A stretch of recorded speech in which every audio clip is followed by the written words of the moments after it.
Assalamualaikum warahmatullahi wabarakatuh. Saya Resta Amana Putri dengan NPM A1M094-056 dari program studi S1 Pendidikan Hijau. Di sini saya akan menjelaskan tentang materi filsafat pendidikan dan teori manajemen pendidikan.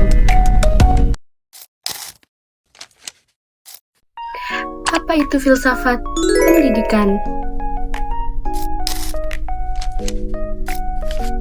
Secara sederhana, filsafat adalah cara berpikir secara mendalam untuk mencari tahu dan memahami sesuatu.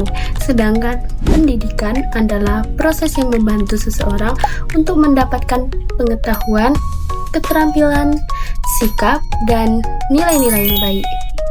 Jadi, filsafat pendidikan adalah pemikiran tentang apa itu pendidikan, apa tujuan pendidikan, dan bagaimana pendidikan sebaiknya dilakukan.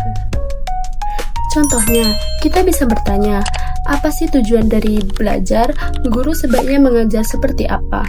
Atau sikap yang perlu kita miliki setelah mendapat pendidikan? Pertanyaan-pertanyaan seperti itulah yang sangat berhubungan dengan filsafat pendidikan. Jadi, filsafat pendidikan membantu kita menentukan arah dan tujuan pendidikan. Ada beberapa aliran dalam filsafat pendidikan. Yang pertama yaitu idealisme, yang menekankan pikiran, nilai, moral, dan karakter. Pendidikan tidak hanya memberikan pengetahuan, tetapi juga membentuk siswa agar memiliki sifat yang baik seperti jujur dan tanggung jawab. Kedua yaitu realisme, yang menekankan kenyataan dan hal-hal yang dapat diamati. Siswa belajar melalui fakta, pengamatan, dan pengalaman langsung. Misalnya, mengamati tumbuhan saat belajar tentang tanaman. Dan yang ketiga yaitu pragmatisme, yang menekankan manfaat pembelajaran dalam kehidupan sehari-hari. Contohnya, siswa menggunakan kemampuan berhitung untuk menghitung harga dan uang kembalian saat sedang berbelanja. Keempat, progresivisme, yang mendorong siswa untuk aktif dalam belajar melalui diskusi, bertanya, mencoba, dan memecahkan masalah. Kelima, esensialisme, yang menekankan pentingnya pengetahuan dan keterampilan dasar, seperti membaca, menulis, berhitung, serta kedisiplinan. Keenam yaitu perennialisme, yang menekankan pembelajaran tentang pengetahuan dan nilai-nilai yang tetap penting sepanjang waktu, seperti berpikir logis dan menghargai ilmu. Yang ketujuh yaitu eksistensialisme, yang menekankan kebebasan siswa dalam memilih, mengembangkan diri, dan bertanggung jawab atas pilihannya. Jadi, setiap aliran memiliki fokus yang berbeda-beda, mulai dari pembentukan karakter, kenyataan, pengalaman, keaktifan siswa, pengetahuan dasar, nilai-nilai, hingga kebebasan dan tanggung jawab.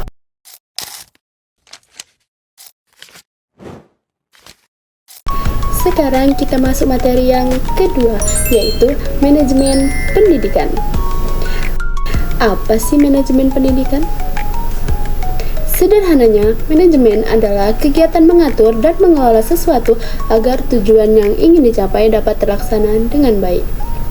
Misalnya, ketika kalian akan mengadakan kegiatan kelas, tentu harus ada yang membuat rencana, membagi tugas, melaksanakan kegiatan, dan mengecek apakah kegiatan tersebut berjalan dengan baik. Nah, hal yang sama juga dilakukan dalam pendidikan. Manajemen pendidikan adalah kegiatan mengatur dan mengelola berbagai hal dalam pendidikan agar tujuan pendidikan dapat tercapai dengan baik. Nah, adapun teori manajemen dan tokohnya. Ada beberapa tokoh penting dalam perkembangan teori manajemen. Yang pertama yaitu Frederick Winslow Taylor, yang dikenal dengan manajemen ilmiah yang menekankan pekerjaan yang teratur dan efisien. Yang kedua yaitu Henry Fayol, yang menekankan fungsi manajemen seperti perencanaan, pengorganisasian, pengarahan, dan pengawasan. Yang ketiga ada Max Weber yang dikenal dengan teori birokrasi yang menekankan aturan, pembagian tugas, dan struktur organisasi yang jelas. Yang keempat ada Elton Mayo yang menekankan pentingnya hubungan manusia dan kerjasama dalam organisasi agar tercipta suasana kerja yang nyaman. Yang kelima yaitu Peter F. Drucker, yaitu tokoh manajemen modern yang menekankan tujuan yang jelas, hasil kerja, dan kemampuan organisasi beradaptasi dengan perubahan. Dalam pendidikan, pemikiran para tokoh-tokoh tersebut dapat diterapkan melalui pembagian tugas yang jelas, perencanaan kegiatan, aturan sekolah, kerjasama antar warga sekolah, serta kemampuan sekolah menyesuaikan diri dengan perkembangan zaman. Nah, kesimpulannya, jadi dari pembelajaran hari ini kita dapat memahami bahwa filsafat pendidikan membahas tentang dasar pemikiran, tujuan, dan arah pendidikan. Sementara itu, manajemen pendidikan membahas tentang bagaimana pendidikan diatur dan dikelola agar tujuan yang sudah ditentukan dapat tercapai dengan baik. Beberapa aliran filsafat pendidikan yang sudah kita pelajari adalah idealisme, realisme, pragmatisme, progresivisme, esensialisme, perennialisme, dan eksistensialisme.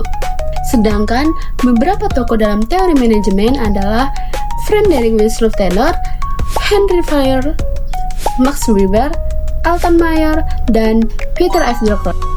Nah, itulah tadi penjelasan tentang filsafat pendidikan dan juga teori manajemen pendidikan.